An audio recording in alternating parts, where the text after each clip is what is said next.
Want to support the show? How about becoming a Route 16 Grind Patreon today for as little as $1 a month? It's not just a contribution, but an investment that goes directly to the show. Help this podcast expand and grow. Check out the show notes for the links to our Patreon page. This week on the Route 16 Grind, we have a surprise guest host this week.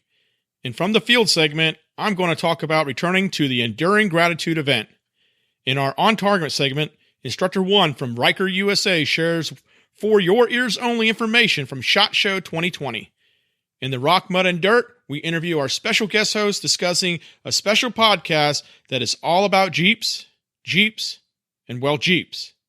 In our Go Adventuring segment, I interview Rachel from Record the Journey. Then we wrap up the show with a cup of Joe. Jeep Talk Show Invasion! The Route 16 Grind is sponsored by Seastate Coffee, Warren Industries, Tuffy Security Products, and Route 16 Off-Road.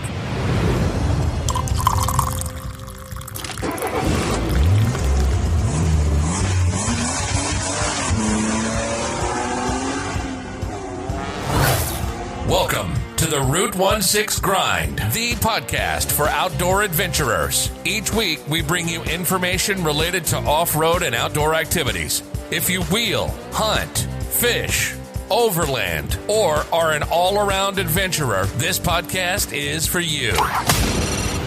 Each week, we pour a cup of Seastate coffee and talk about informative topics, the gear, and the training that can help you have a successful outdoor adventure. We have amazing contributors and some great conversation.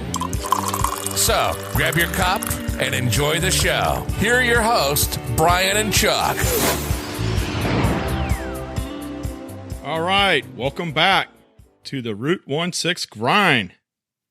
I'm Brian. And I'm here Chuck. Hey, what? Who's this?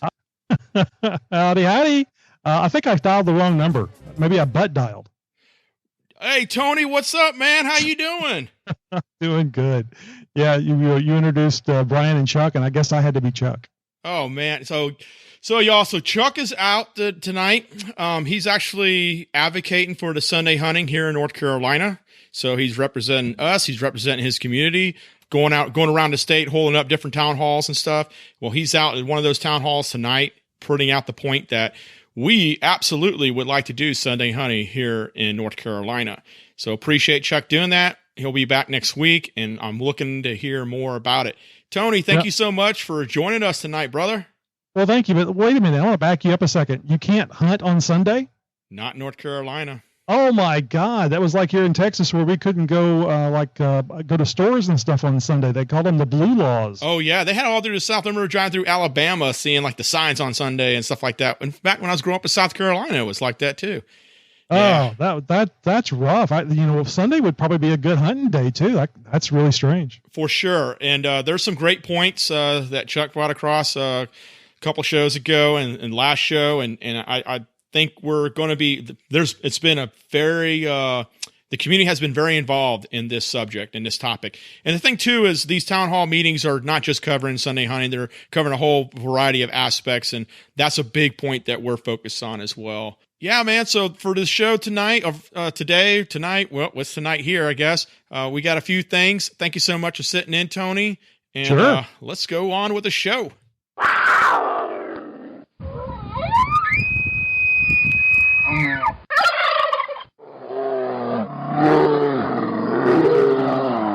When you hear the calls, you know we have a report from the field.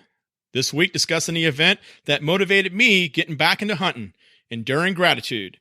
So Tony, this last week, man, I went to an event up in Snow Camp, North Carolina. The event's called Enduring Gratitude.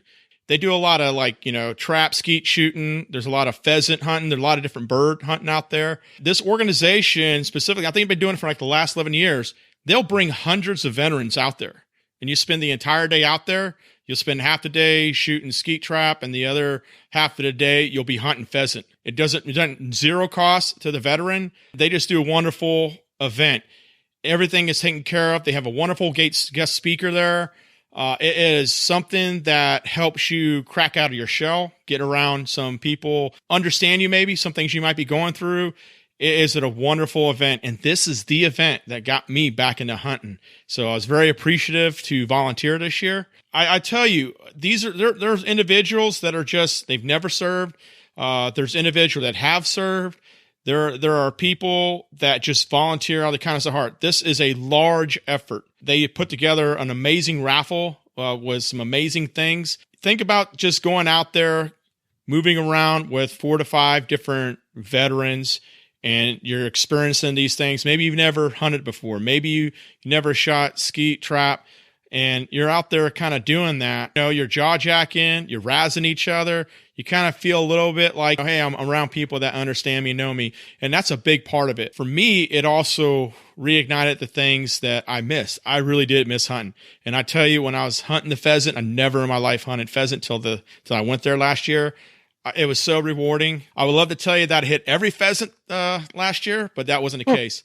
You can tell me. I mean, there's nobody here that knows, so just tell me that. Every one of them, Tony. Every one of them. Hey, have you ever hunted at all? Or is that... I used to hunt a lot when I was younger, but as I got older and started getting into, some real type weapons, it was just way, way too expensive. I'd love to go deer hunting, but my God, it's expensive. It's easier just to look for roadkill. And secretly throw it in the back of the Jeep. Now, I want to ask you something. Now, the veterans going out on these hunts, I don't know anything about PTSD. I've never been in a combat situation, and I've never spent any, like a weekend in Chicago. So I don't know about the fire, the rapid fire that goes on.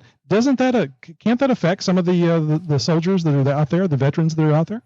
That's a very good question, Tony. I think for me personally, I think it's perspective. For some veterans, they can't be around that type of thing. It's a little bit of a self-evaluation. And I think too, when you're out there, I can tell you this, you can definitely see some guys that kind of try and isolate themselves, and kind of hang by it. And the great thing about an event like this, you're with a group and everyone just envelops you. And talks, so it is not like, hey, Bill, Bob, because what was interesting. So I volunteered this year. So I was supposed to have a group, but there were a couple of people that didn't show up. So I just had my guy join another group. That group leader was one of the guys in my group last year. So we just hung out the whole time. And I hadn't seen that guy in a whole year. So you're actually creating a bond with that group. And you're not really, I think it's an opportunity to kind of not really think about those things, those negative aspects of, want to say gunfire and all that kind of stuff. I think it's in a different perspective. And for me personally, it feels good to kind of like be around that community, a sense of brotherhood, if you will. There's men out there, there's female veterans, male veterans. It's nice to have that. So when I say brotherhood, I'm saying all encompassing, if you will. It is nice to have that. And you just see, like, I know for myself, when I got back from this event last year, my wife knew a big difference in me. She was like, for the positive, I hope. Right. Absolutely. And she was like, I don't know what all happened out there, but you should get back into this. You need to go more often. Right. I mean, you and I have touched on this. I don't know anything about the PTSD, but I guess that people, if they had a problem with the guns going off, they probably wouldn't go. But is what you're saying that it's the context of the situation that either triggers the PTSD or not? I apologize for asking this. No, you're good. When you said hunting and guns going off and veterans, I thought to myself, man, that sounds like that would be not good in some circumstances. I really believe it's a self-evaluation. Certain things that I'm more sensitive to may not even be an issue with other people, and vice versa. Well, I'm sure what your experience was, how it affected you, and I'm sure that's the same for everybody. Right. And I think for stuff like that, it really comes down to a self-evaluation, an honest evaluation. It's no different than, let's put it in something more physical, if you will. Say, like, you have a back issue. As much as you want to go and put that 80-pound pack back on and go run 10 miles, It's probably Yeah, may sure. not, you want to do it because you want to feel like it might not be the best decision to make if you have those Right. issues. So, and I think too, it's the focus there isn't so much the hunt and all that. And then far as hunting, good hunters, there's a tremendous amount of respect for the harvesting of the animals. We're going to eat it. So it's not so much focusing, if you want to use the word kill, if you will, it's more focused on the environment, the community involvement, the engagement, the social activity. I could tell you right now, that's what I missed from hunting the most, was that sense of an activity, a challenge, connecting with other people that had that interest. Because on top of it, one of the hardest thing I think for veterans to do is to separate themselves from serving.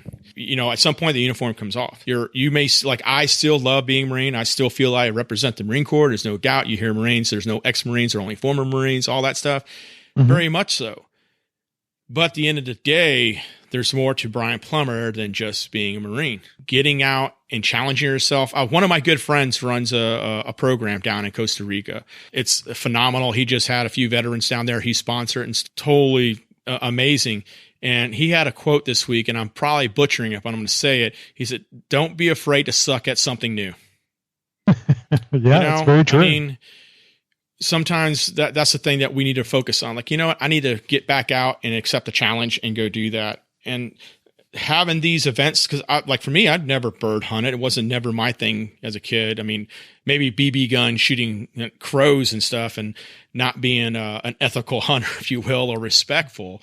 But I was going to say, crow meat's kind of tough. Yeah.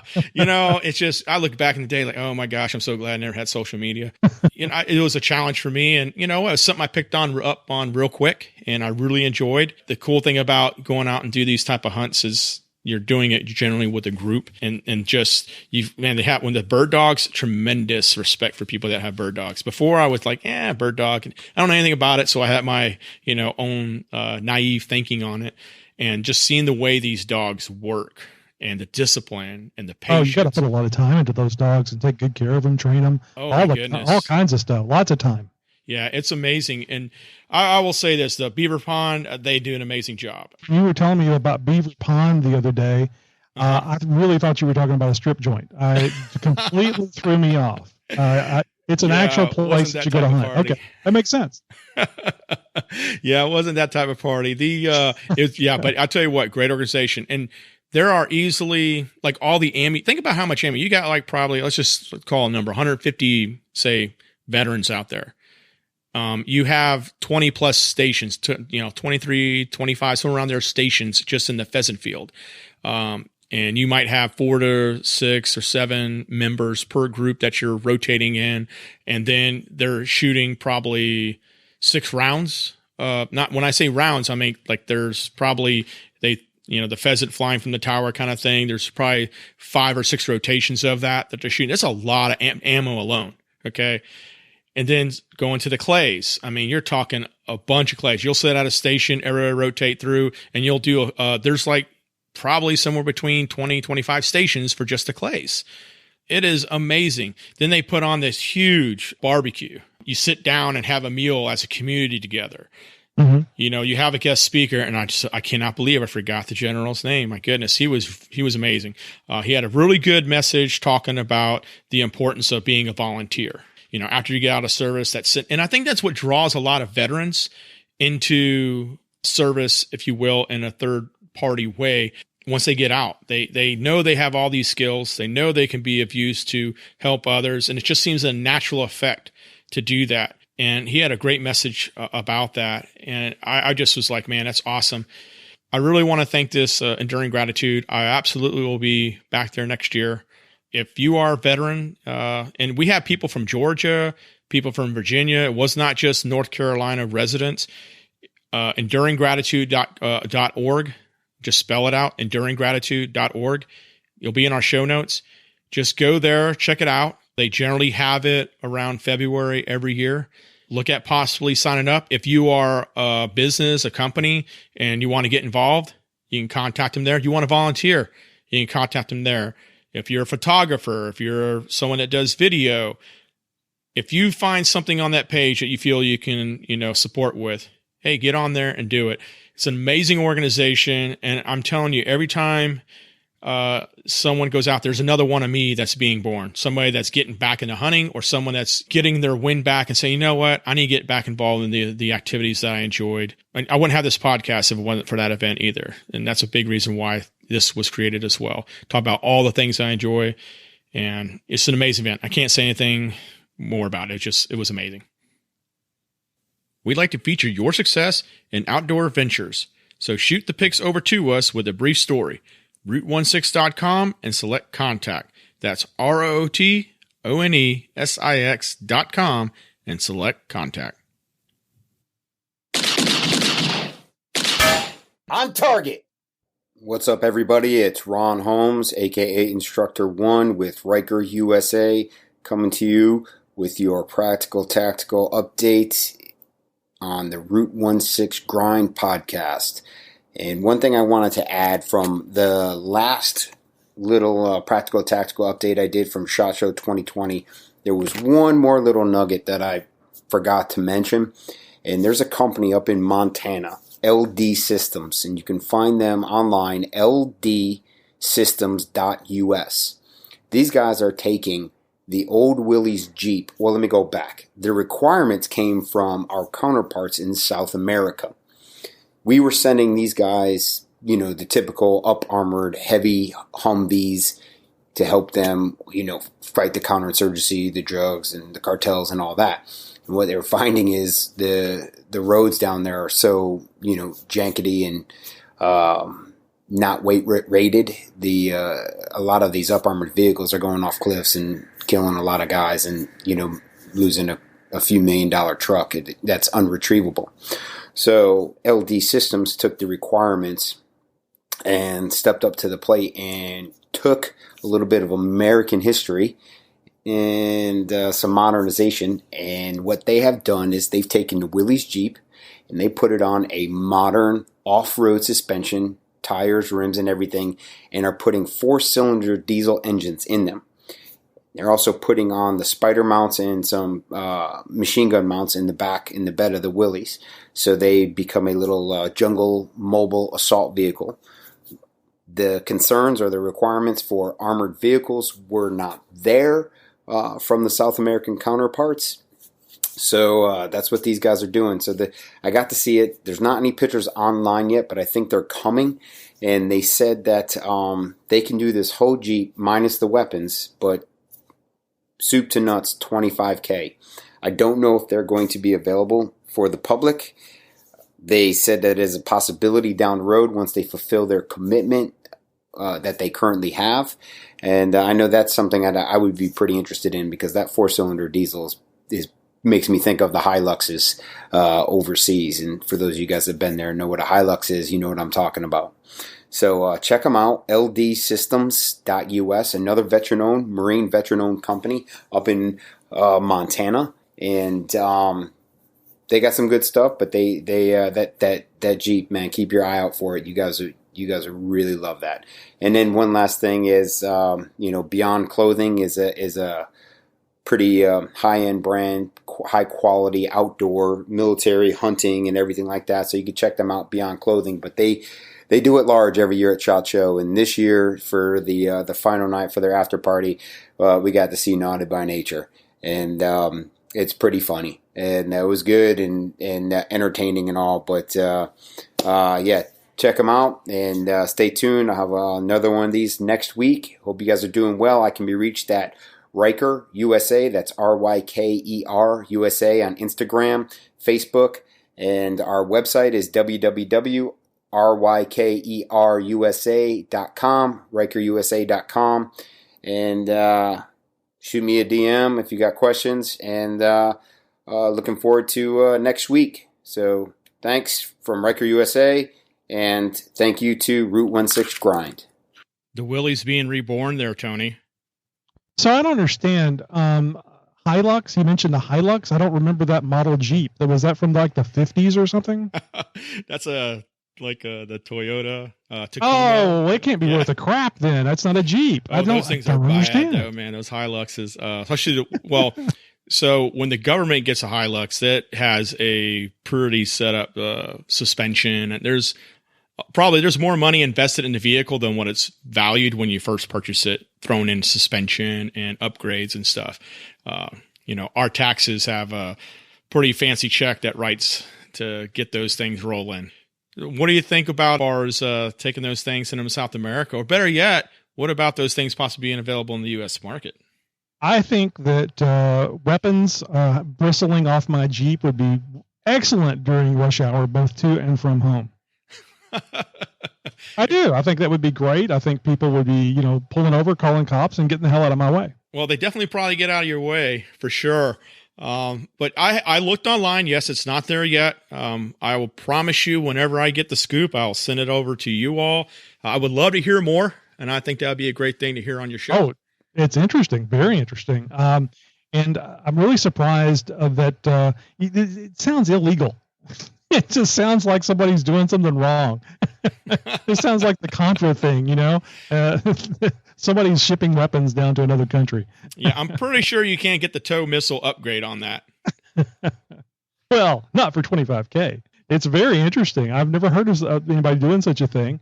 And I think it's great that they're doing stuff with Jeeps. You may not know, but where are they getting the bodies for the Jeeps? So I did some research. I'm glad you asked that. I did some research up in Montana.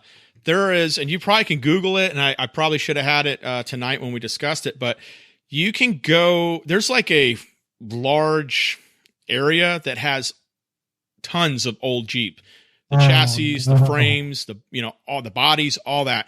If I could find it, I'll send that link to you. I know I looked at it last night. Yeah, so I'm wondering if they're sourcing it from that field. The elephant graveyard, where all the elephants go to die, and you pick up all the ivory. This kind of sounds like the same thing. It looks just like, if you were going to put it in a perspective like that, it looks like that for Jeeps. When I looked at the website, it was like, holy cow, things you would never be expected to find, and you know that's still there. They probably put the XJs in the way back though. The XJs have rusted by now.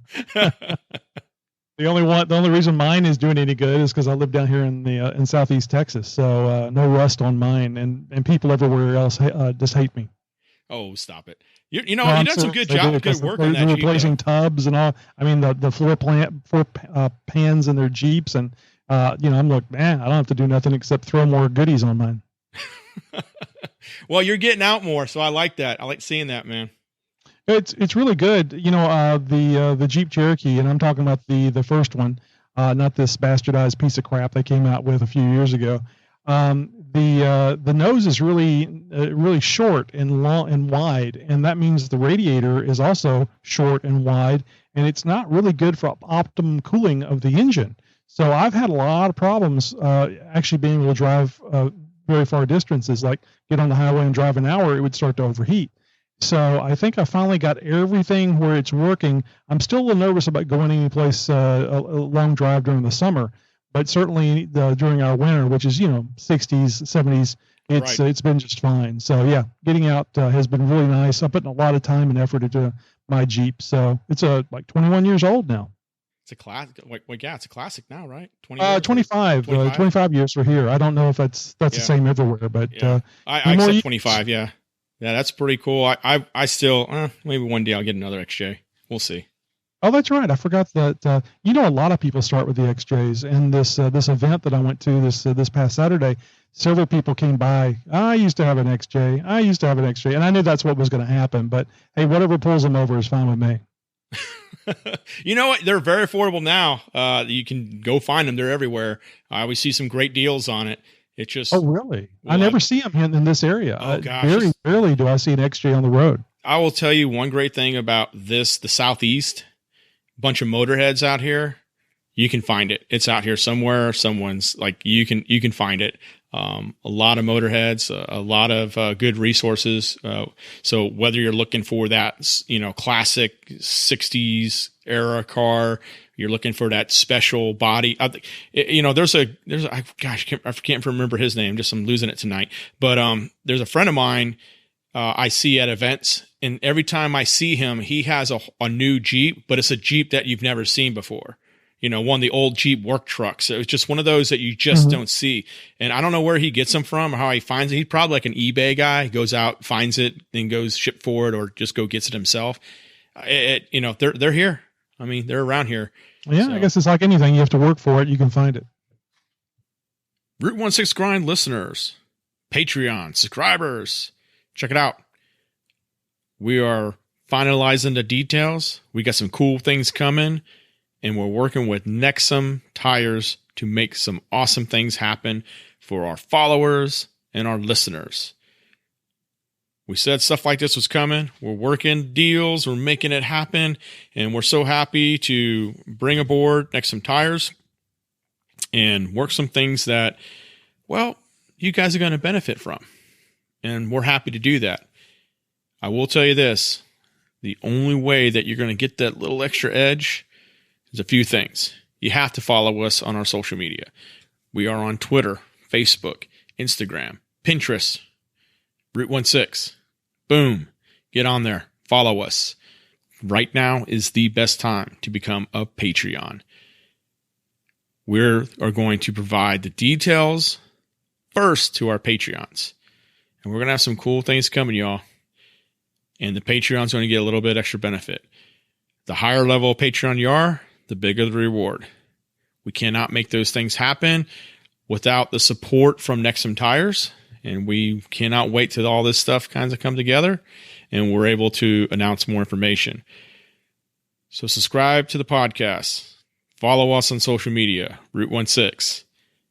Look into becoming a Patreon for the Route 16 Grind today. How do you do it? You go to our show notes, or, hey, just go to our Instagram. Follow the Instagram, go to our profile, click on the link. Shows you all the places you can go to find Route 16 to include our Patreon page. Do it today.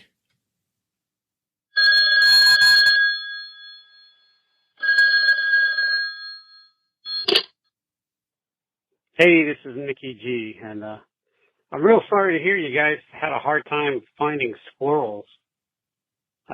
Anytime you guys want to shoot a squirrel, just come to my house. I mean, there's like 15 of them hanging outside the living room window at the bird feeder.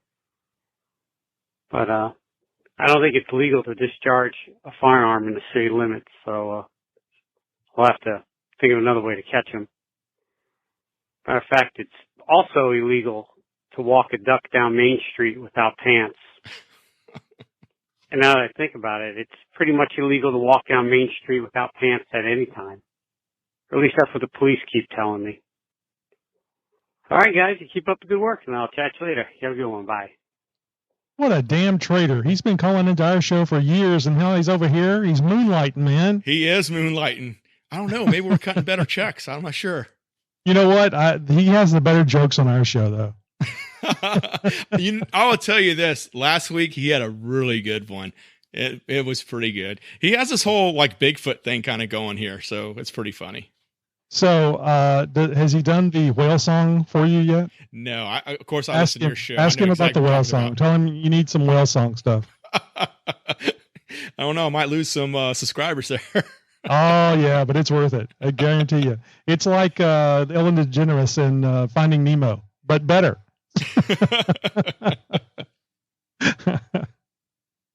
In the Rock, Mud, and Dirt is brought to you by Warren Industries. At Warren, we pour our effort and our thirst for adventure into every product we make. You better believe American pride runs deep here in Clackamas, Oregon. Here, a small army of engineers, technicians, machinists, and assemblers design and refine Warren products, bringing them as close to perfection as possible. Their work is backed up by legendary quality control that doesn't just stand up to rigid Warren standards, it lives up to the toughest demands of the world's top vehicle manufacturers and military suppliers. How do we know? Because they've partnered with Warren for decades. This quest for peerless reliability, this Warren difference, will be around as long as Warren Industries is in business. At least another 70 years. Go prepared. Go Warren. Welcome to the Rock, Mud, and Dirt. This segment where I talk about the brands, products, and events from the off-road world. This week, we are fortunate to have Tony from the Jeep Talk Show join Route 16 Grind as a guest host and for the first Rock, Mud, and Dirt interview. Tony, again, thanks so much. Thank you so much for stepping in tonight. Oh, sure. Happy to. It's nice because I don't have to edit the podcast. I don't have to do any show notes. All I have to do is just sit here and crack wise, which is my most fun thing about podcasting. Right. I mean, yeah, I tell you, when I first started this, I had mad respect for you and Josh and Tammy and everyone involved into the Jeep Talk Show. It's work. Like, people, they listen to their podcasts and, you might listen to some 30 minutes, 50 minutes, hour and a half. It is a lot of work. And, once you start doing it, you can streamline some things, but there's a lot that goes into it. And on top of it, building the material. You've been doing this for over 10 years now, right? 9. We just celebrated our 9th anniversary, December 2019. Holy cow, man. So I just started listening to you probably 2016 is when I started. So I didn't really get the early shows. So what was that motivation to start it, man? I'm sorry? What was the motivation to start it? Well, I have this website for the Jeep Cherokees. It's called xjtalk.com. And I started it because, there were a lot of Cherokee sites around. You had a Cherokee. You may have even visited a few, like Cherokee forums. There's Naxja, a few more. And the thing that I never did care for on those forums was the people, the members of the forum would just berate the new people. You couldn't ask that same question that 15,000 other people had asked without somebody commenting, why don't you do a Google search? Why don't you look at the forum before you post? The whole idea for a forum was to communicate ideas, to have posts and stuff. And then there was even moderators that were berating the customers, if you will. And I said, screw this. I actually worked on as a moderator on one Cherokee site. And I threw out some ideas there, and they weren't received. It was like, okay, yeah, but we don't want to do that. Yeah, we don't want to do that. And I thought to myself, man, I've done all this stuff. I've set up websites. I've registered DNS, registered domains, and set up DNS entries. I don't need this crap. I can do all this stuff myself. So I started up the xjtalk.com show, and then as a way to get more people to the website, I said, it'd be fun to do this podcast thing that people are talking about. I think I'm going to try that and see if I can drive some people to the forum. Yeah, I tell you what, I like how you use your that was an intro. You're like, welcome to the XJ Talk Show. I love that you have that in there with your show now, to kind of like a good throwback to it. Now, when did you bring Josh on? So you guys go back to the XJ Talk Show, right? On xjtalk.com, and it's really, really tough to do a podcast by yourself. It is. Nobody can hear the second voice in your head, so you have to fill in. And I just put out a call on the XJ Talk website, xjtalk.com website, and I didn't really think anybody was going to want to be a part of it, at least not long term. I especially didn't think anybody would be long term. And so Josh responded. He had some. He actually was doing some DJ work at the time. So he was into audio stuff. He was into doing DJ part time. I think he was full time for a while. And then he joined in, but he didn't join in as a host because he's going to come every week to do a show. It's a lot of work. I don't care how much fun you think it is, and it's a lot of thankless work because you get very little recognition for it and absolutely no money. It's not a way to make money. No. So he came on, did a couple of segments, and then we would talk, and I basically check with him and said, is this something that you'd like to do? Do you think you could be interested in doing this week after week after week? And he's like, oh, hell yeah. So I think we were I don't think we were in the 100th episode of the podcast before he joined. I think he joined like 50, 60, maybe even sooner than that. Okay. So he's been there for almost the entire 9 years, and has been a wonderful help with the show. It's kind of interesting. I'll come up with an idea for like a segment, like a promo for a segment or something, and I'll just talk to him about it, and the gears start churning in his head, and then he comes up with it, he bounces these ideas back, and we just go back and forth, and within 5 minutes, he's got enough to work with where he'll go do a promo. And yeah, of course, you hear some of those on the show. Yeah, you guys really complement each other because also you can get into the weeds of the technical skill involved in, the Jeeps themselves, things to be aware of, resourcing information. There's all those little things that, again, you guys have to do research on the back end, sometimes prepare for the show and whatnot, but you guys actually really complement each other. And yeah, Josh has all those other talents with the voices stuff and everything else. And it's nice to have that for a podcast because, you know, being multidimensional is a big key, I think, to success of this, because you have to shift around because you want to create positive content for your listeners too. And you want to attract new ones. And I think you guys have done a phenomenal job in that whole Jeep life and getting the message out. I was immediately attracted to you guys when I started putting my brand together. And, I know I came out of nowhere. You're like, who the hell is this guy?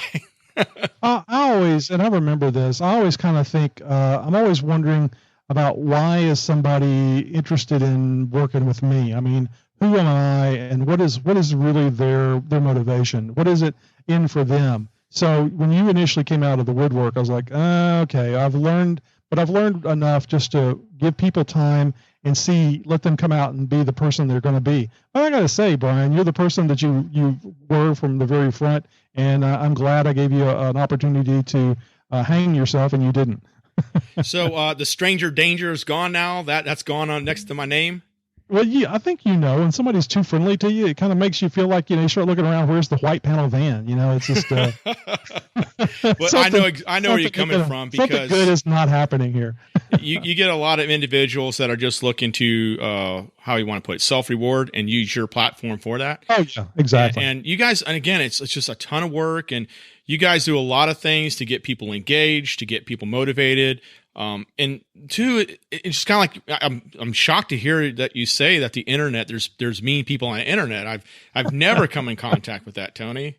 It's crazy, crazy talk. Yeah. It's the anonymity that they think they have, and the mileage that they have between, you and them that makes them brave. So I've made a very big point not to get into internet arguments, because, if you can't stand in front of somebody and take the risk of getting your ass slapped or hit, I really don't have respect for you. Right. I agree with that. You need to be standing within arm's reach if you want to, say something negative. So. Yeah, right. And on top of it, I mean, you don't know the full situation. I think what's the problem with social media, and not to carry this too far and to get to the podcast, but you don't know the full scope of the situation. You just know what was posted. You maybe you didn't even verify it. You don't know the whole situation. And there's all these people that, keyboard warriors, opinionated, and yeah. It's unnecessary, because again, one of the strengths of off-road interests, the Jeep interests, Overland interests, it's about the community. The community makes it so strong. That's the appeal of it. And then the fact that you can actually act as a community. And it's no different than what you do on the trail, where if someone breaks down, a bunch of people get together, and usually a stranger, say, hey man, what can I do to help? Yeah, that's always great. And the Jeep community has always been real nice. Now, I haven't had a lot of interaction with them because like that overheating stuff that I was telling you about, but I've heard a lot about it, especially from Tammy, who's, gone off-road quite a bit. Right. And she's been very impressed with that whole feel. And I know you go off-road a lot too and interact with a lot of the Jeepers, and you've had that same experience. So I'm hopeful. Yeah, and that's it. That's the appeal, because as soon as that community loses that, there's no longer that appeal. And it's not just about the vehicle. It's beyond the vehicle. The vehicle is just the common ground, and how you use that to build the community sense, the connections and whatnot. And it leads to other things. A lot of volunteer efforts are based off of that. Like you see all these clubs get together, help around certain holidays, help someone in need in that community. They rally together and they do these things. Someone's sick, someone needs this, someone needs that. It's a huge resource. But as soon as you deteriorate that community, that is a source that is gone. I don't want to see that happen. And I think a platform like yours, Jeep Talk Show, helps stimulate that. And the great thing about it too is you take it from not just the sense of, hey, we like Jeeps. You take it from a technical range. You cover events. You bring the brands in. And I love that you included the ham radio stuff. I'm a hammer too, so I had to make a plug for that. Bringing things that can enhance your experience when you're out there on the trail. You're bringing that stuff in there to people realize, hey, it's not just CB. There's something better than that, especially where I look at, if you are truly someone that's getting overlanding, you should probably be a hammer if you're going off the grid like that.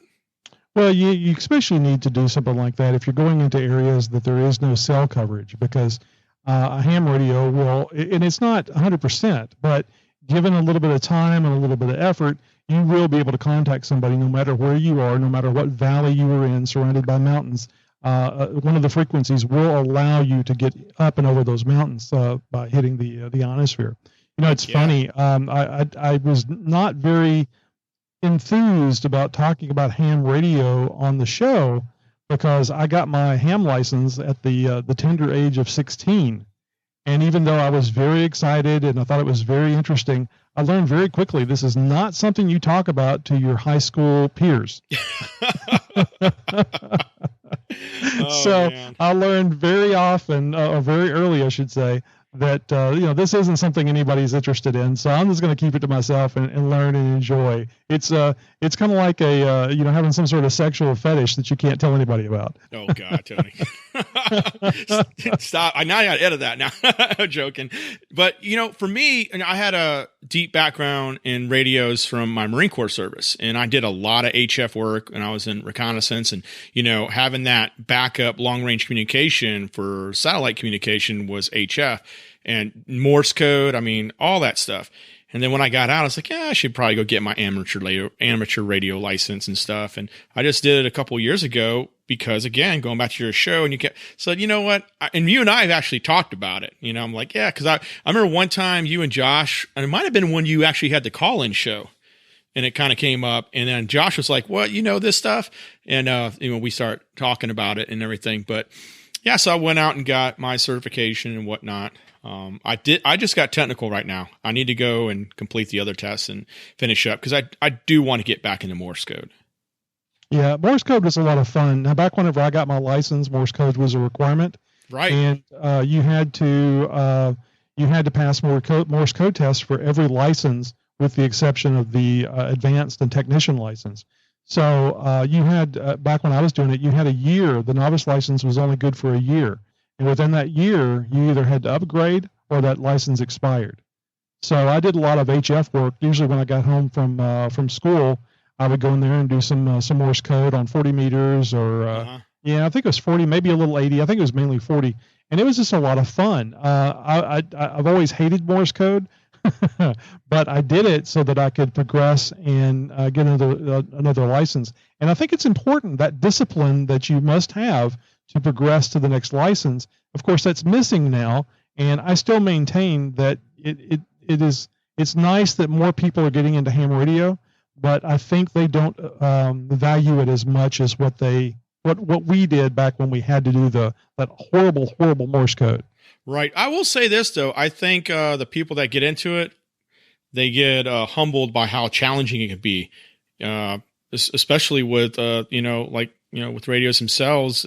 You're not always going to be able to communicate at the exact spot. You might have to shift things. You might have to modify certain things, and being able to become somebody that is truly developed in your trade craft and stuff. So, but I am, like I said, I'm really glad we're going to nerd out here for a little bit, and listeners probably already pause this and fast forward. But yeah, I do appreciate that you have brought that in, and you also brought in the weather guy. That's super cool. Yeah, there was somebody that actually contacted us probably 3 years ago that he thought Jeep weather would be a fun thing to talk about on the show. And I thought it sounded neat. And I actually said, yeah, well, come on, because we like having people come in and be contributors. And it's how Josh got on the show. It's how Tammy got on the show. They were contributors and they became hosts and regulars. So, but he didn't even do one segment. So I think it was more of an idea, but when faced with the reality of doing it, it just wasn't something he was interested in. So, fast forward several years, and I still like the idea of Jeep weather because, what the hell is Jeep weather? Well, where can I go topless? Of course, and for the Wranglers. And so I put out the call, and I was blown away that we actually got several responses very quickly. Of course, Tammy, her situation, her home situation was changing, so we actually looked for somebody to do the Wrangler Talk segment that would be a lot more technical than hers, and then put her in a segment that was more in tune with her segments, which is more about the Jeep life and the experience and stuff. So I think that's been a real good change. and really good for Tammy, especially given that she doesn't have high-speed internet where she is now, where she can actually get on the show. Yeah, you know what? And I love what she's contributing now, kind of giving that Jeep. Like, I'm waiting for the psychedelic music to kick in though. Before that, you guys have that whole Jeep life, like all that. I'm really waiting for that kind of like, what was that one? Oh gosh, man, Jefferson, was it? Jefferson Airplane? Yeah, was it them that had that like psychedelic kind of thing going on? Yeah, exactly. Yeah, that's what I'm waiting for. I will say this: I don't want to lose the female voice on the show, and fortunately, I was able to talk another young lady into coming on the show as a host, and she's been here for a couple episodes with a multi-week break in between.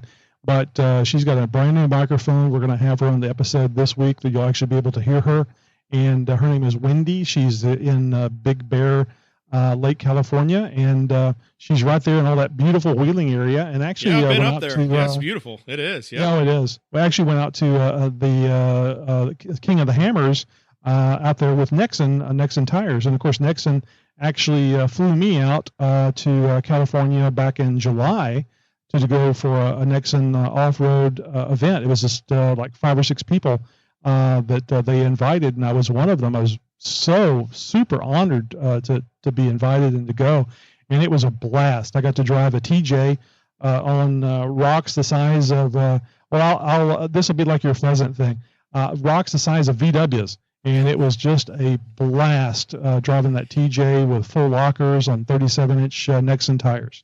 For listeners out there, if you've never wheeled, or if you haven't gone on, if you do wheel and you haven't gone on some of these trails, and you know the deal, these pictures just do not do it justice. Oh, no. Absolutely don't. Like, it is, you look at it, you're like, that's not so bad. And no, because they're the pucker factor and some of that when you're doing that lean, or oh my gosh, yes, those negotiations don't look as easy. You know when the pucker factor is better, Brian? When it's not your Jeep, it's a rental. Yes, that's a big win too. You're good, right? You're good. Oh man, okay. Well, so Wendy was our spotter out there. So that's how I got to know Wendy. I actually met her and talked to her and had to follow her instructions. And so we talked to her, and she was actually excited about being part of the show and asked about doing segments and stuff. And I knew this thing was going on with Tammy, so I thought this would be a perfect situation. So Wendy's going to be joining us on the show as our female host. And if things go well, and Tammy gets a good, stable internet connection, we may have 4 hosts on the show very, very soon. Oh, that would be fun. And I tell you what, because I've listened obviously to Wendy and then the show. Yeah, she goes toe to toe with you and Josh, man. I really do like. We needed that so badly. You know, Tammy would she'd get her shots in occasionally, but we need somebody that really needs to give the boys a hard time. Well, I think too is because it's kind of like you and Josh are pretty quick. You know, you gotta. Yeah. You got to, oh man, it's 2 ducks and a June bug, Brian. But yes, I just enjoy the progression. I still to this day still miss the Tuesday night call-in show, but I also, now that I started this podcast, realize I go back and think, man, I don't even know how they did 2 of them a week, let alone, because you were running video and all. Man, mad props to you guys, mad props. So I'll tell you, and I think I've mentioned this before. On the Jeep Talk Show, but if we get enough listeners to the Jeep Talk Show, we will be doing a call-in show again. It's too easy to set up and do, but we just don't have enough listeners to get a high enough percentage of people calling in. We had a lot of, I think it was maybe a batch of we'll just say 4 to 10, somewhere around there consistently, and then it would, one night it would just be 3 of us in there, and we would just pick on Tammy or something. It was always fun. It's always fun to do the podcast. And Tammy was so good about reading the messages and stuff like that, staying on top of that. And you know what? I just didn't know anyone else that did that, from a podcast. That's what was really intriguing, where you guys did this. And again, I mean, you guys aren't like a Westwood One production. You're not No. It's in all, and really, it's just a Tony production as far as the technical aspect of it. I'm amazed by the effort, and I think that too is why you do have a good percentage of committed followers that listen to your show. It's very good. We have a lot of people listening to each and every episode. I think we have around 2,000 to 2,400 every episode within 30 days of release. And I was going to mention this earlier, that we've back in July we hit our 1,000,000th download. Amazing. So yeah, but you take it, divide that by 9 years. Yeah, but still, it is. It's still awesome. 1,000,000 downloads. I'm just so proud of you guys. And, I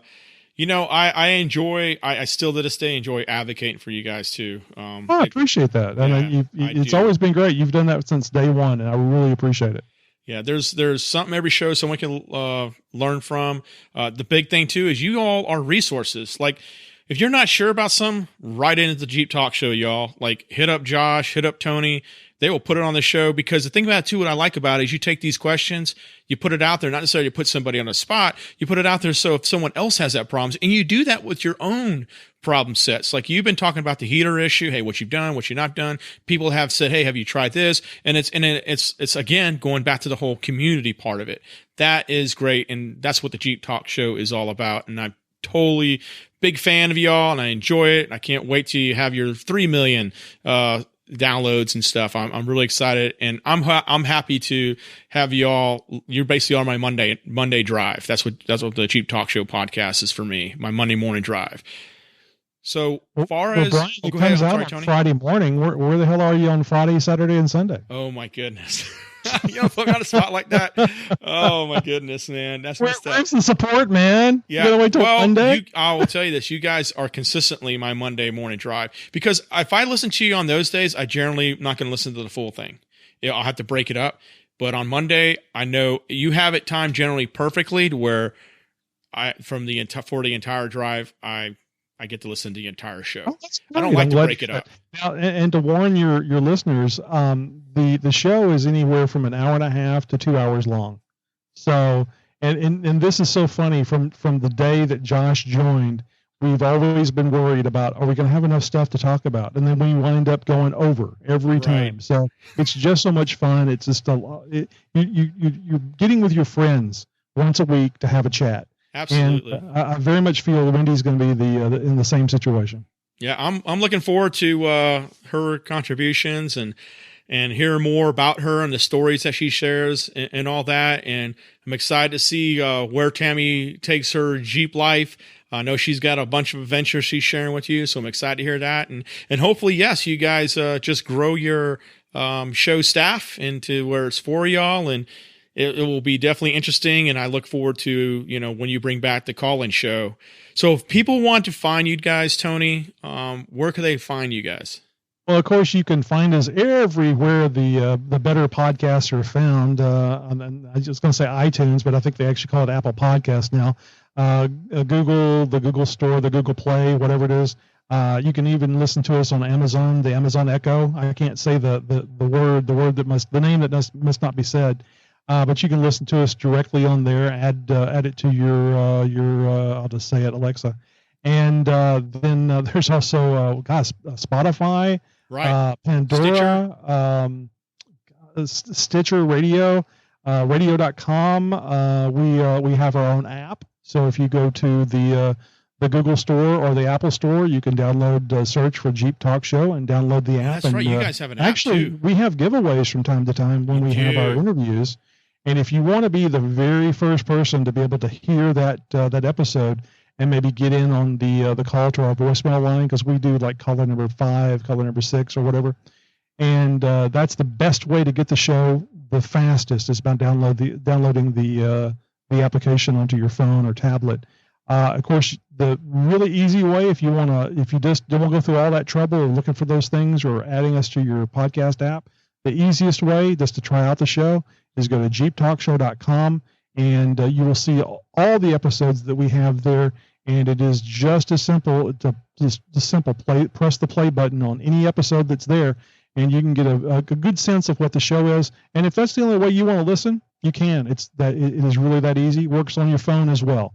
So just open up your favorite browser, go to jeeptalkshow.com, and press that play button. Since 1989, Tuffy Security Products has been the industry leader in automotive security. Tuffy has a variety of vehicle-specific consoles, drawers, and lockboxes. Tuffy manufactures adventure-ready organization and security for your Jeep, truck, or SUV. Visit TuffyProducts.com and use special offer code GRIND to save 10% on your order. Go Adventure! Welcome to the Go Adventuring segment. This is a segment we celebrate the people, groups, and organizations that bring positive outdoor adventures to you. This week, we talk with Rachel from Record the Journey.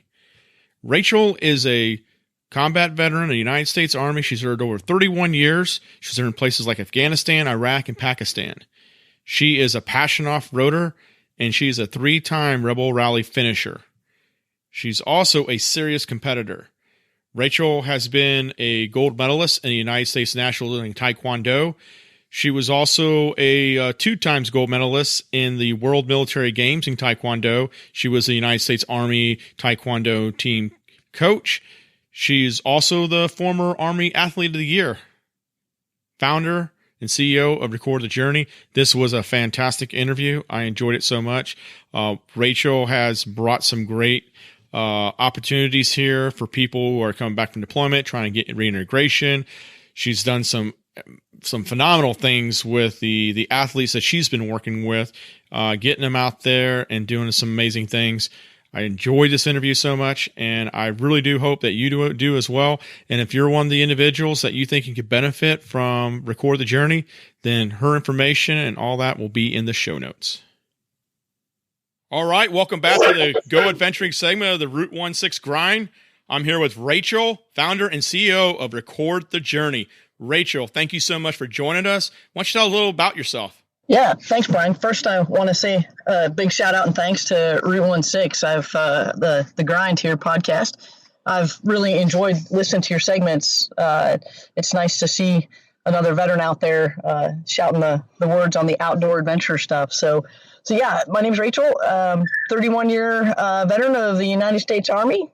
Did 13 years active duty as a military policeman and then transitioned into a reservist, which just means my weekends got a lot longer, as they say. Multiple deployments overseas, and our running joke is, man, on that third deployment of 270 days, this is one long weekend. Oh, wow. Yeah, that's one of the things I think people forget is how much like the reserves and National Guard deploy. Those guys deploy for a long time, and it's amazing. So first off, thank you so much for your service. And with that service and that experience, what are some things that kind of just resonated with you, because you were in for so long and you hear all the time with the complexities of transitioning. How was that for you? Yeah, no, that's a great question. And I think it's a really important question that deserves a good answer. So what I like to tell people is my family has a long history of military experience, and my uncle was in Vietnam, and even when he finished his tour duty, came back on a ship. It took 30 days to transit across. And you get kind of this white space where you're with the people you were with, and you get to talk, and there's just not a lot going down, and you slow down and you kind of are starting to process things. But I was on the first wave in Iraq, and first wave essentially in Afghanistan as well. And I can remember my second deployment being in a really gnarly rocket attack, and like 72 hours later being in my living room, and you're trying to figure out, who am I? What role do I play? And transitioning from that warfighter mentality, where all the armor's up and you've got to do what you got to do to survive and take care of your people, to, being a daughter and, a partner and, all of those things that come into that family side. So that transition can be really rough these days with the advent of technology. And I would argue for reservists and National Guard, it's even harder, depending on what your career field is. You do 1 deployment, 2 deployment, 3 deployments. I would argue that transition gets harder, not easier, because you know what it takes to go over there and survive. And I know coming off the last one, my frustration was just leave me over there until we're done. I'm tired of trying to go back and forth with this transition. Yeah, and I don't think people really realize that. And that's a good point, is because, when you serve for as long as you did, it's, the pauses are in between a deployment. It's not vice versa. And I think the thing, too, is life goes on. And that's a hard thing to adjust to when you do return. You still remember it, what it was, those, 6 month, 8 month, 13th month, 18-month deployments come back. And, that's something you just cannot jump in. And that's a hard thing. And especially when it's over. Some veterans, they get out, they, process out, and now they're over. Now what do they do? Now, that's right. You have identified with this, especially with your organization. And so you founded Record the Journey to kind of help with this transition period, right? Yeah. And, I think for me anyway, trying to deal with those transitions. And I think the other thing that we don't talk about very often is that, there's a lot of positives that go into those deployments. There's a lot of adrenaline. There's a lot of really tight bonds, and you're really clear on what your mission and your focus is. And you come back and you've got to figure out, how do I manage getting my adrenaline fix? How do I manage what my purpose and focus is? How do I want to engage with the community around me to continue to have a tight knit community? And for me, I needed, I tried all the things you're not supposed to do to produce adrenaline. But being a mature individual, you realize things aren't sustainable, and you can't, drink all the time, because you get older, that just doesn't work real well either. So I've always liked off-roading. I've always liked nature. So I was spending a lot of time out west and just driving trails and getting out by myself. There's no crowds to interact with, and I love being outside. I love nature. So I was out there doing that, camping a lot, and picked up a camera and really got into the creative process of making an image. And what I found, and I suspect it holds true for any act of creation, is that while you're doing that, you're completely focused on what you're doing. You're looking through the lens of a camera. You're not thinking about the past. You're not thinking about the future.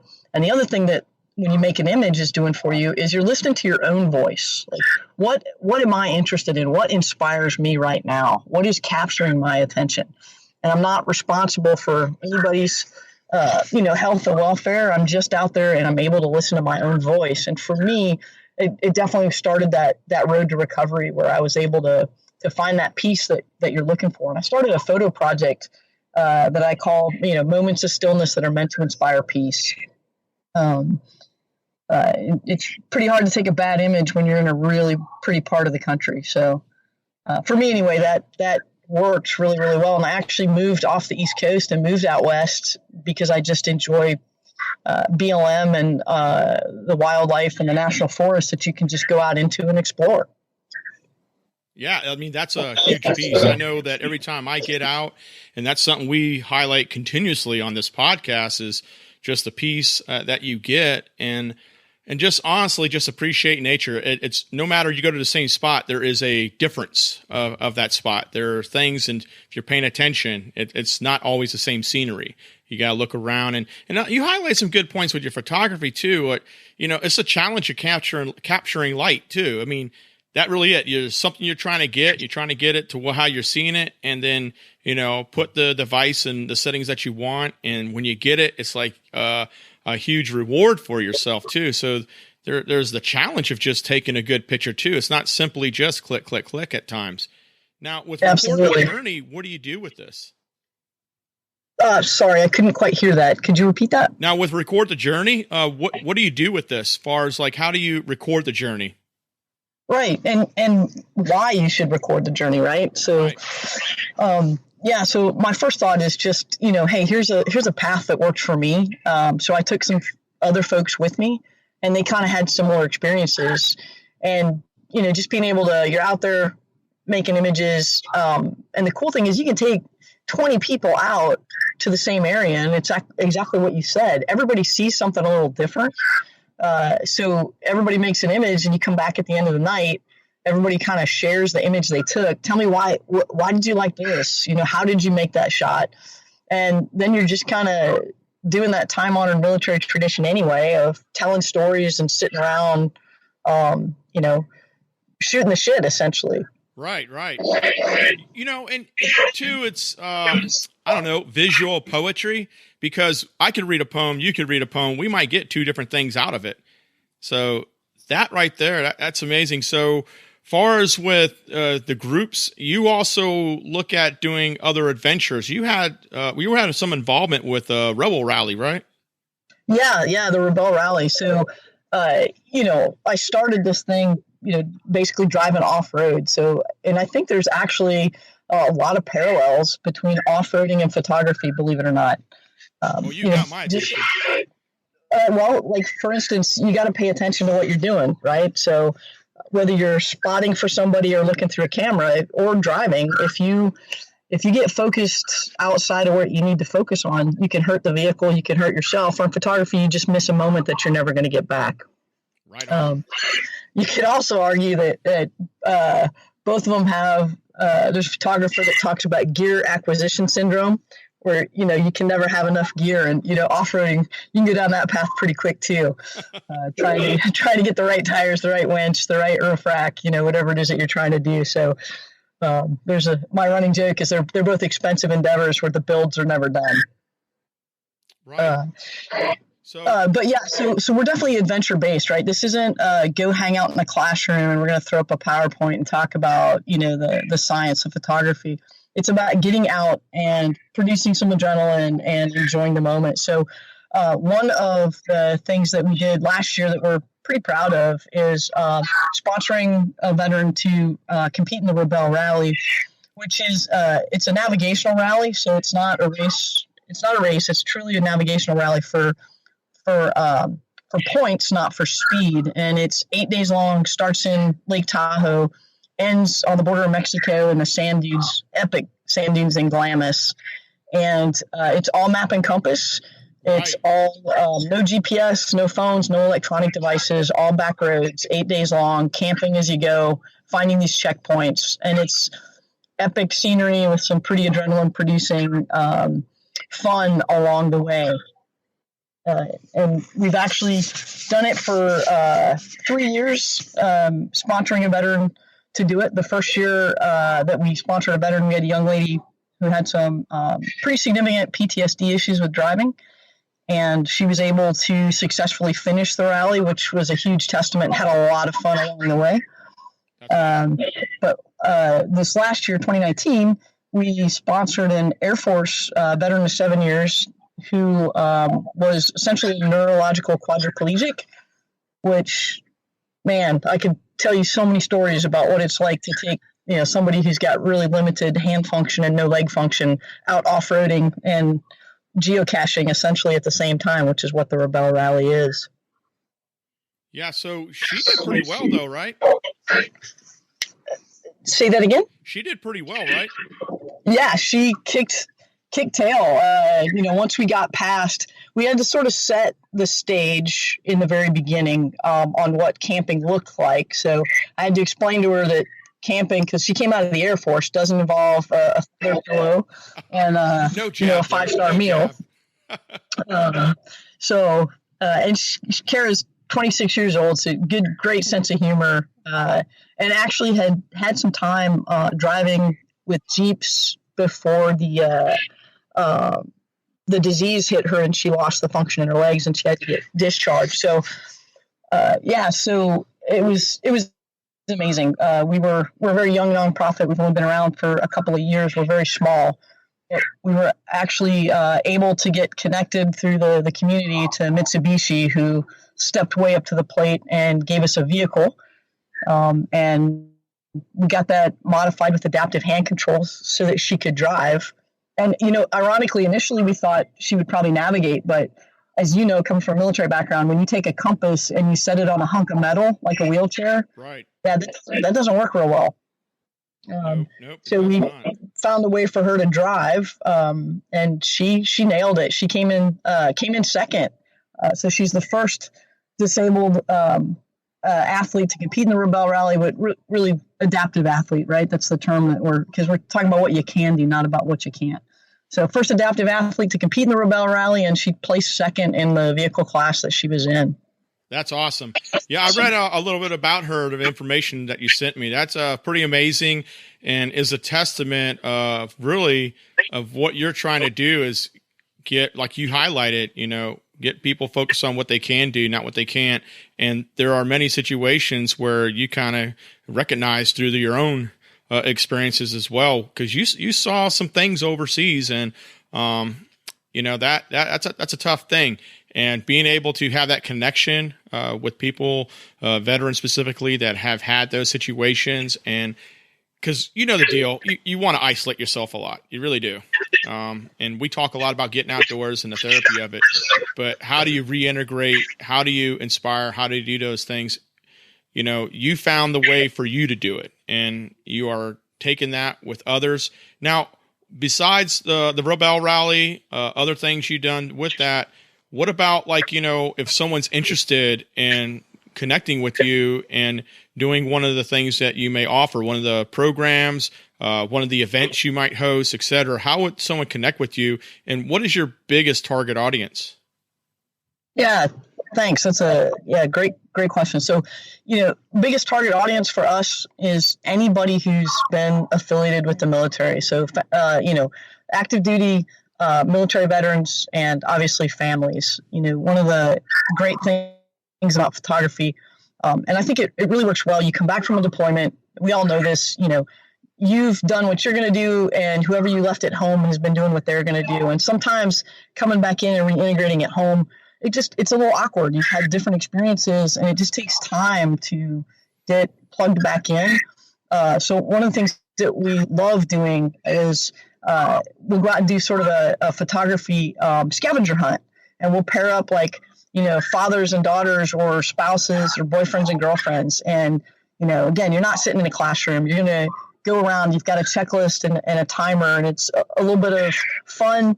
And at the end, you come back and you talk about those images. And again, coming back to, in my opinion, as the power of photography is, you don't need to use words. I don't have to have a long drawn out conversation. We're just sharing a moment in time that we both took to reestablish connection and a commonality.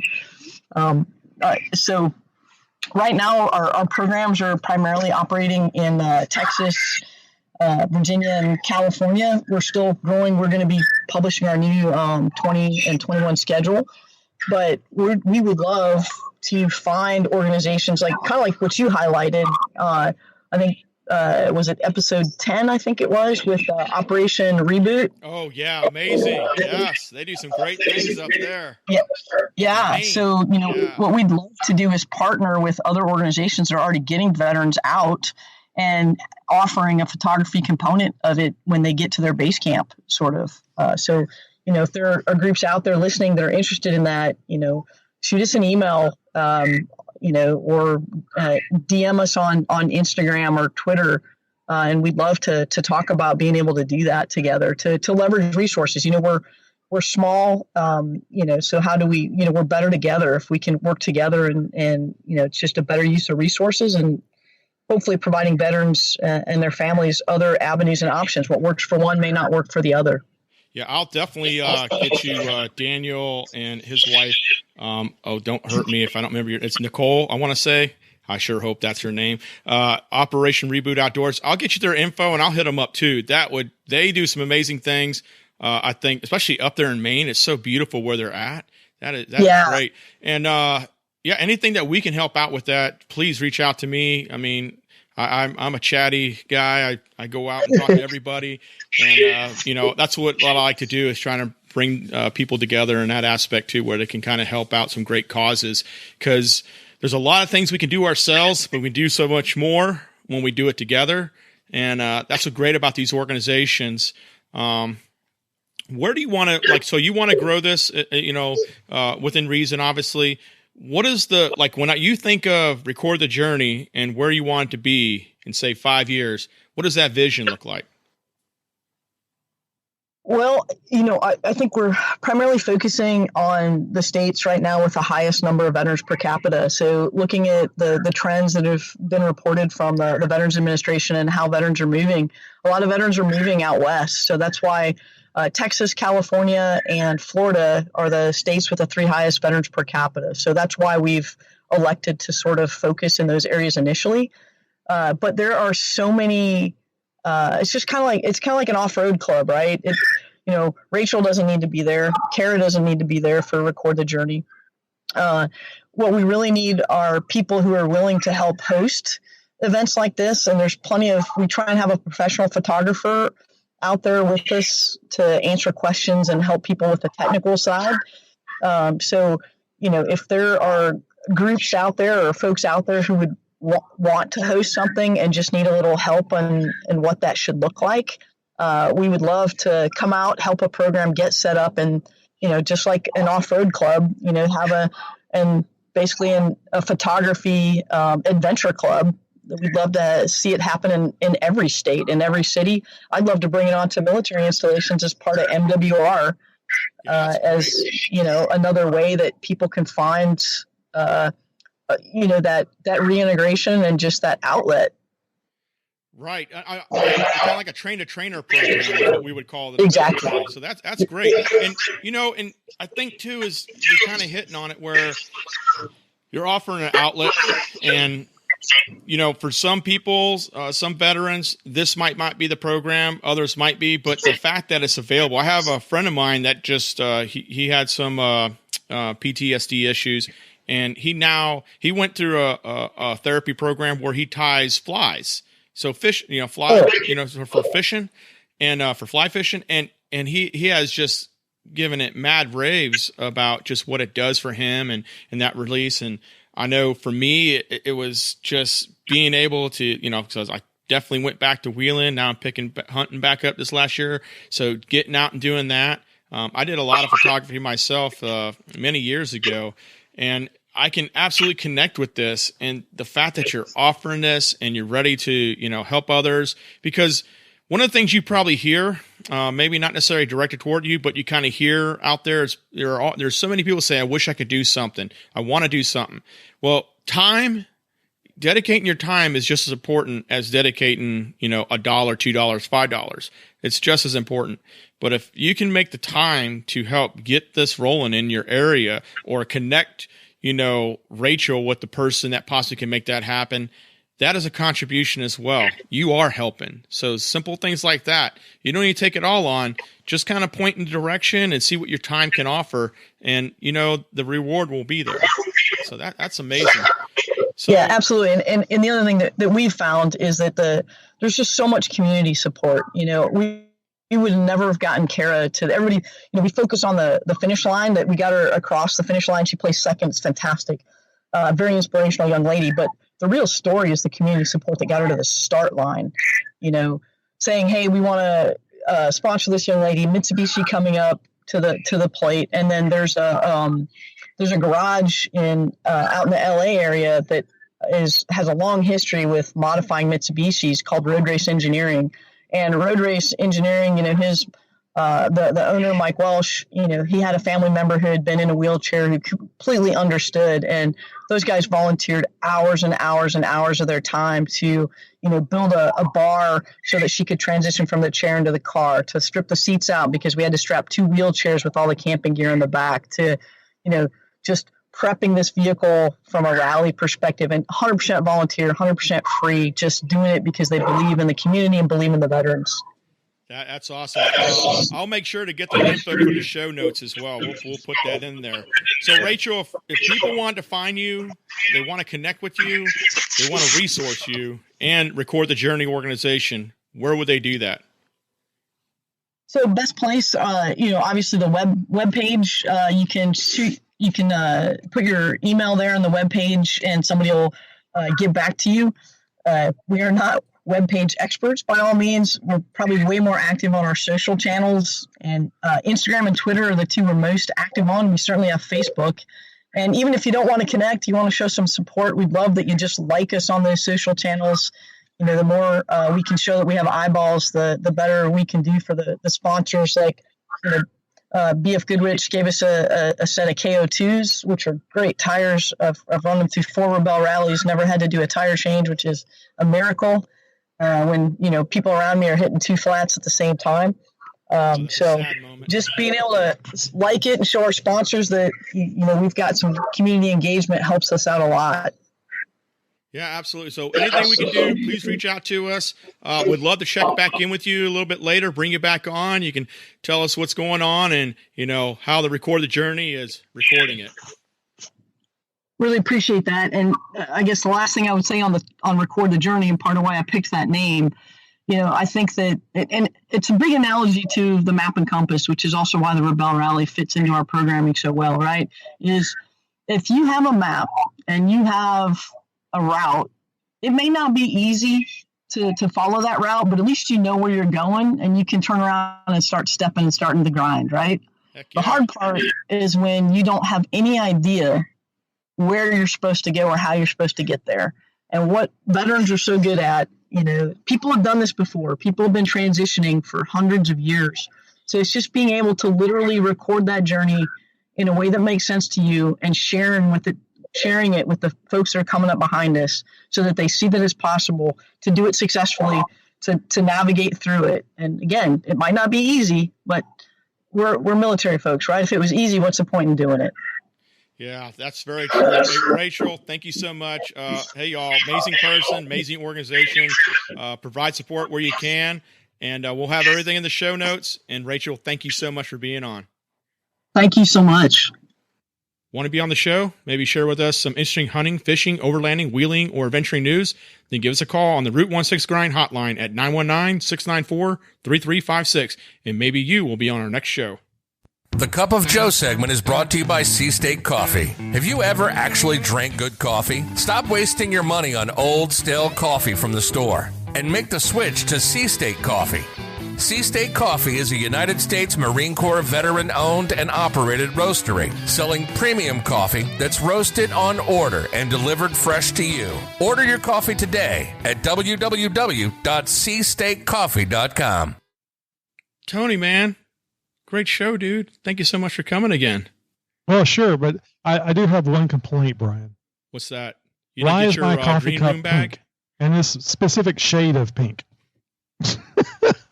You gave me a pink coffee cup. It's a Cup of Joe segment, right? Oh, man. You see, I was like, what are you talking about, man? You know what? I will tell you this. I am going to send you a bag of some Seastate coffee for being on the show. Oh, cool. My wife loves coffee. So give you a little background here. And this, I'm not sure if I ever mentioned this in the podcast.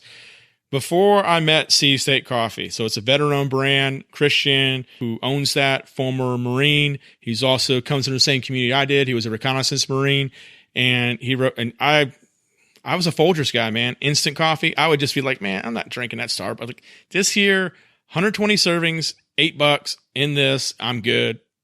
And then I tried Seastate Coffee. He's like, hey, try this out, and he ended up becoming a sponsor for the podcast too. Get yourself, if you don't have one, get yourself a coffee bean grinder. I'm telling you, man, it doesn't matter. There's black and gold, there's dark, and there's morning brew. Doesn't matter which one you want. They're all just, and when it comes, oh my gosh, man, it smells so good. It smells so good. But so you're obviously a newbie when it comes to coffee. Now, I'm not going to say I'm not a newbie, but my youngest daughter worked for Starbucks for 3-4 years, and my wife is a coffee fiend. Yeah, we have multiple grinders. She actually makes trips to Sam's Club, which I don't know if you guys have the club things up there over there. Yeah, I know what about. We have something. I don't get it, but my mother. Anyway, she gets gallon size jugs of purified water, because those are for making the coffee. If the water's not good for the coffee is not going to be as good. So we go through this whole ordeal. So absolutely, I love the idea of getting some different kind of coffee beans, because my wife will enjoy the hell out of that. And if I like it, I'll enjoy the hell out of it. Yeah, I'll definitely send you some. I want to know what you think, but it literally is amazing. I've had, I've traveled the world. I've had, coffee, if you will, but I've never had any that appeal to me. And I've had Starbucks, and all due respect, Starbucks, nothing really impressed me like this coffee. I'm not saying that because they sponsor me. I'm just saying it because it's true.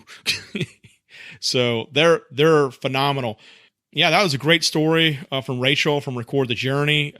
Just an amazing, and again, it's all these programs. I know for the listeners, I know a lot of things here seem to be very veteran related, and it's just natural because, I served, and there's that whole sense of community, of resource, but don't feel constrained that's the only topics that we want to cover. If you have an organization, you have a group that you want to bring awareness to, if you're a person that helps out with a specific segment of our community, then hey, please, if we can help out, ties in the show, bring it on. We're more than happy. It's just a natural effect that, some of these people just kind of pop up on my radar just because of my service and such. And I'll be honest with you. I mean, just like Chuck, I didn't meet him through the service and whatnot, but he was someone that kind of said, hey man, I'll take you hunting. And that's how we got connected. He was willing to help and resource, with me. And so if you have kind of those stories, we're willing to bring you on. And then, hey, you know what, Tony, I've been meaning to ask you this question, and I haven't had a chance to chat with you, since I think it was the last Jeep Talk show, but what's up with Josh's love for, mid-size third row Jeep Wagoneers? Well, I mean, I think he's reporting on it. I don't think he's got any kind of unnatural love for them, because how good is that going to wheel? So if it's a Jeep, we're interested in taking it off road. Hey, Tony, I was being sarcastic, dude. Okay. Yeah, because I remember he was just talking about. I was like, oh man, with you, man.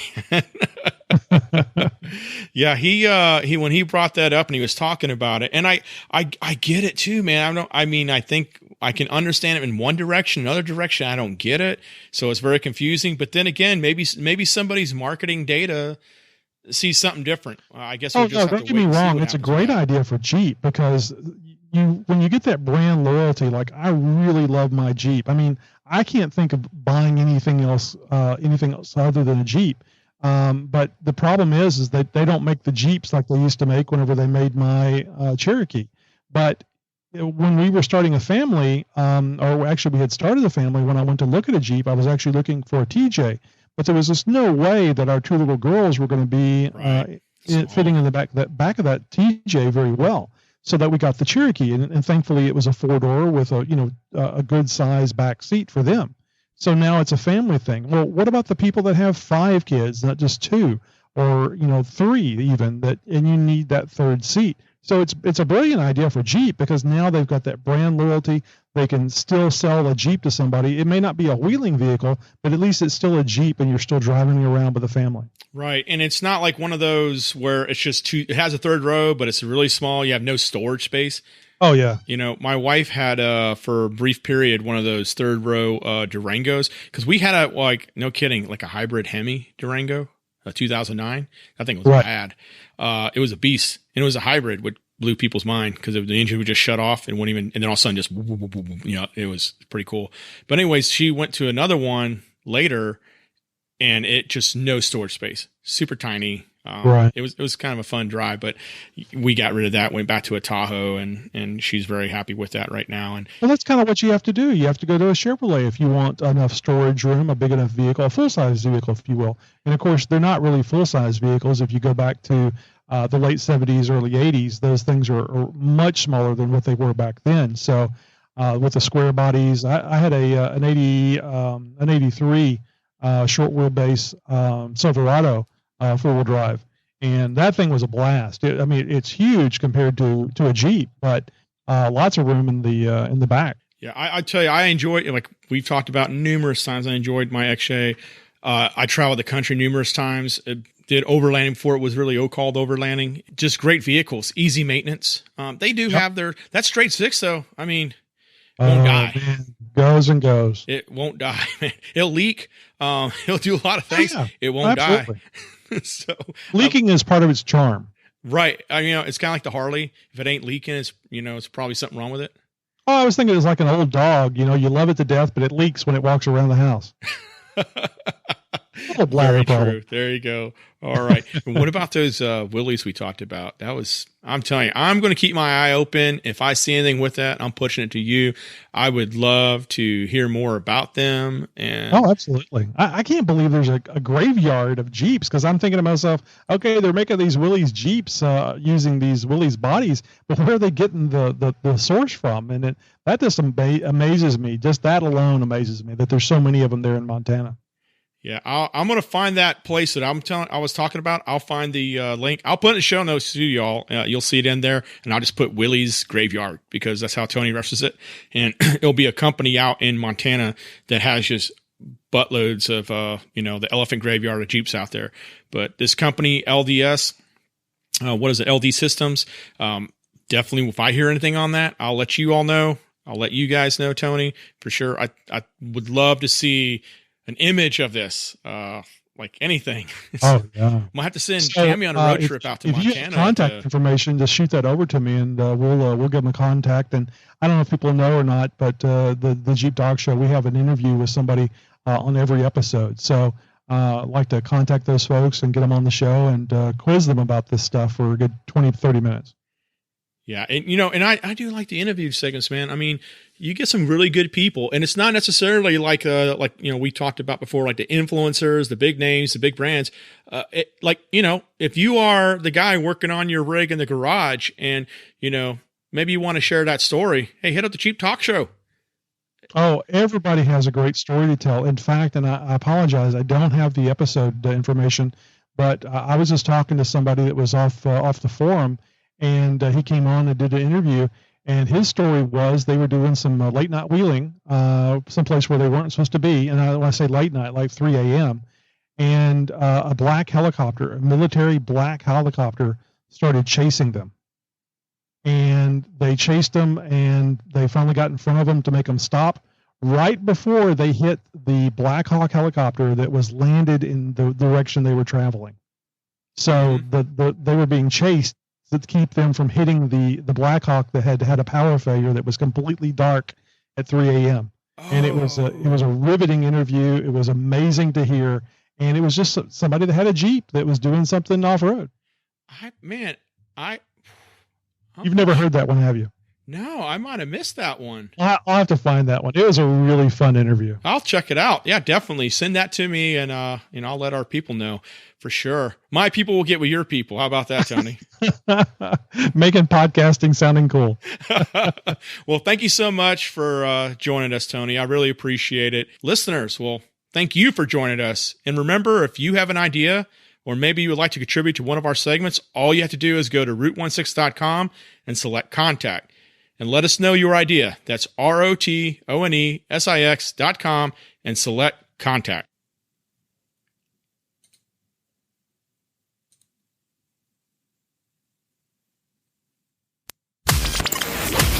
Thanks for listening to the Route 16 Grind. We want to thank our amazing sponsors, Warren Industries, Tuffy Security Products, Seastate Coffee, and Route 16 Off-Road for their support. Follow us on Instagram, Facebook, Twitter, Pinterest, and more. Just look for Route 16. That's ROOTONESIX. Or just go to route16.com. Until next week, plan smart, be safe, and as always, be prepared. Hey, Brian, can I keep this pink cup? It's kind of growing on me. Yeah!